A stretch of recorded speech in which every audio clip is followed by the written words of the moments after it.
میرے نبی پاک صلی اللہ تعالی علیہ وسلم کی مسجد تعمیر ہو رہی ہے.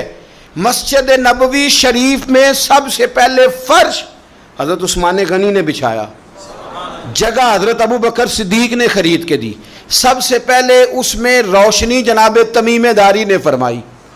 اور مسجد نبوی شریف میں جب تراویح کی جماعت ہو رہی تھی تو چراغاں کا بندوبست حضرت عمر فاروق نے کیا, اور حضرت عمر چراغاں کا بندوبست کر رہے تھے, روشنی کر رہے تھے, مولا علی شیر خدا ان کے لیے دعا کر رہے تھے. آپ کسی کے دل میں رہیں تو اس کے ساتھ رہنے سے یہ زیادہ بہتر ہے.